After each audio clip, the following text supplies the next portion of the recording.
এক বছর আগে বাংলাদেশের ঘটে যাওয়া ঘটনার যেন রিমেক ভার্সন, ভারতের দক্ষিণী ছবির বলিউডি সংস্করণ।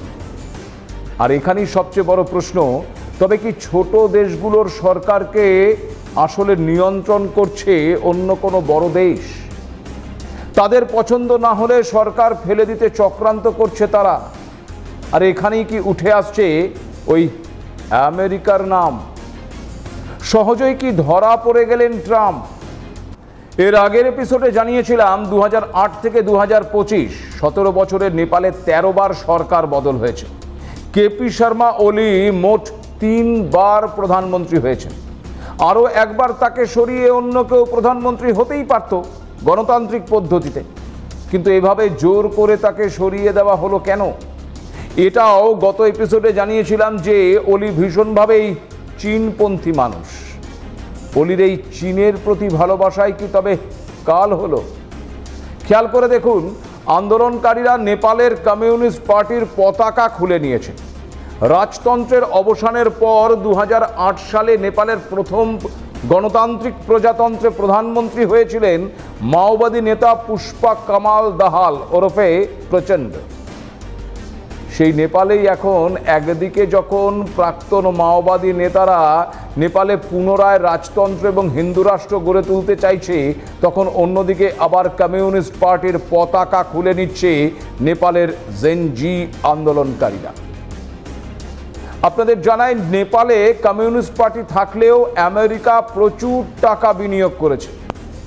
নেপালের সাথে বাণিজ্য, বিনিয়োগ এবং পরিকাঠামো উন্নয়নে সহযোগিতার জন্য মৌন স্বাক্ষর করেছে মার্কিন যুক্তরাষ্ট্র। 2022 সালে আমেরিকা এমসিসির মাধ্যমে নেপালে এনার্জি ইনফ্রাস্ট্রাকচার এবং রাস্তা রক্ষণাবেক্ষণের জন্য $50 কোটি অনুদান প্রদান করে। 2024 সালের মার্চে ইউএসএআইডি এর আওতায় নেপালের শিশু, প্রান্তিক, যুবক এবং প্রাথমিক স্তরের শিক্ষার্থীদের শিক্ষার সুযোগ করে দেওয়ার জন্য মার্কিন যুক্তরাষ্ট্র 5 বছরে $85 মিলিয়ন সাহায্যের ঘোষণা করেছিল। এখানেই শেষ নয়, এই 2025-এর এপ্রিলেও এনএমবি ব্যাংকের মাধ্যমে international finance corporation, British international investment এবং মেটলাইফ নেপালে পরিবেশগত উন্নত প্রকল্পগুলিতে $60 মিলিয়ন বিনিয়োগ করে, যার মাধ্যমে নেপালে গ্রিন টেকনোলজির উন্নতি এবং অনুন্নত এলাকার উন্নয়ন করা হবে। খুব স্বাভাবিকভাবেই আমেরিকা নেপালে তাদের আধিপত্য বিস্তার করা শুরু করেছে, আর সেই আধিপত্যের মাঝে একমাত্র অন্তরায় হতে পারে চীন। তাই চীনের গুডম্যান কেপি শর্মা ওলিকে সরানোর চক্রান্ত নয়তো। আর এখান থেকেই উঠে আসছে ওই ডিপ স্টেট তত্ত্ব। শ্রীলঙ্কা, বাংলাদেশ, এবার নেপাল।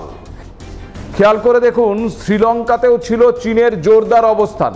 শ্রীলঙ্কার ডেভেলপমেন্টে প্রচুর টাকা বিনিয়োগ করেছিল চীন। সেই শ্রীলঙ্কাতেও গণ অভ্যুত্থান আর সরকারের পতন। এরপর বাংলাদেশ, মনে আছে সেন্ট মার্টিন দ্বীপের কথা? এই সেন্ট মার্টিন দ্বীপ নিজেদের দিকে চেয়েছিল, বা সেন্ট মার্টিন দ্বীপে নিজেদের অবস্থান চেয়েছিল আমেরিকা। রাজি হননি শেখ হাসিনা। তার পরিণামেই কি তাকে দেশ ছাড়তে হয়েছিল? এমন প্রশ্ন উঠেছিল। আর এবার সেই তালিকায় নাম উঠল কেপি শর্মা ওলির। প্রশ্ন হলো, এই ডিপ স্টেট কি? ডিপ স্টেট হলো একটি লুকোনো শক্তি যা মূলত কোনো দেশের মূল রাজনৈতিক নেতৃত্বের বাইরে থেকে কাজ করে, বলা ভালো চক্রান্ত করে, এবং রাষ্ট্রীয় ক্ষমতা ও নীতিকে নিজেদের সুবিধে মতন নিয়ন্ত্রণ করতে চায়। বাংলাদেশে যেদিন শেখ হাসিনাকে দেশ ছাড়তে হয়েছিল, সেদিনও যে প্রশ্ন উঠেছিল, আজ নেপালের ঘটনার পরেও একই প্রশ্ন উঠছে। এই তরুণ ছাত্র যুবরা কিভাবে এত সাহস, শক্তি পেল? কে বা কারা তাদের ইন্ধন জোগালো? সোশ্যাল মিডিয়া বন্ধের জন্য তারা এত রেগে গেল যে জীবনের ঝুঁকি নিয়ে রাস্তায় নেমে পড়ল। সত্যি কি বিষয়টা এতটাই সহজ, এতটাই সরল, নাকি এর পেছনে রয়েছে উস্কানি, গভীর ষড়যন্ত্র? উস্কানি ও প্ররোচনা যে এই ধরনের ঘটনায় অত্যন্ত কার্যকর একটি বিষয়, সে বিষয়ে কোনো সন্দেহ নেই। ভারতের চারপাশের ছবিটা একটু বোঝার চেষ্টা করুন। দক্ষিণে শ্রীলঙ্কা, পূর্বে বাংলাদেশ, উত্তরে নেপাল আর পশ্চিমে পাকিস্তান। তবে কি ভারতেও এই ধরনের ঘটনা ঘটে যাওয়ার আশঙ্কা থাকছে?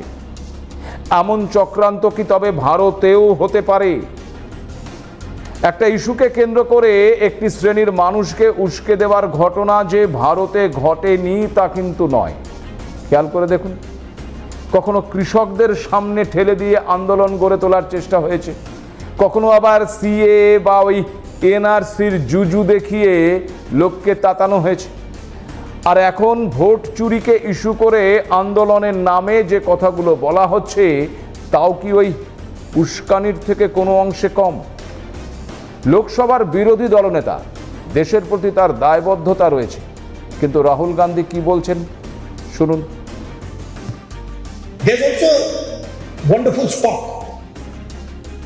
which is, I can see, there is a fire that is starting in Bihar. And you will see, I'm inviting all the senior leaders to come and see this fire because it is catching fire. मतलब वो आग फैल रही है, उसको रोका नहीं जा सकता। কখনো তিনি বিহারে আগুন লেগেছে, আগুন ছড়িয়ে পড়ছে বলছেন, আবার কখনো হাইড্রোজেন বোম, অ্যাটম বোমের কথা বলছেন। ভারত এই মুহূর্তে একাধিক থ্রেটের মধ্যে দিয়ে যাচ্ছে, এ বিষয়ে কোনো সন্দেহ নেই। ট্রাম্পের শুল্ক বোমা, পাকিস্তানের সন্ত্রাসবাদ, প্রতিবেশী দেশগুলোতে এই অস্থির পরিস্থিতি, এই সমস্ত কিছুর সঙ্গেই ভারতকে লড়াই করতে হচ্ছে। ভারত তার জন্য প্রস্তুত এবং সে ক্ষমতাও ভারত রাখে। কিন্তু দেশের অভ্যন্তরেও যদি কেউ দেশের বিরুদ্ধে চক্রান্তে সামিল হয়, তবে কি কিছু করার থাকে? নেপাল নিয়ে ভারত সতর্ক রয়েছে, কারণ নেপালের সঙ্গে ভারতের সম্পর্ক দীর্ঘদিনের। ভারতের সেনাবাহিনীতে নেপালি নাগরিকদের নিয়ে তৈরি বিশেষ গোর্খা রেজিমেন্টও রয়েছে। সে কারণে অনেকেই আবার নেপালিদের ভারতীয় বলেও মনে করেন। ভারতের বিদেশ মন্ত্রকের তরফে ইতিমধ্যেই বিবৃতি জারি করে নেপালকে ঘনিষ্ঠ বন্ধু এবং প্রতিবেশী দেশ বলেই উল্লেখ করা হয়েছে।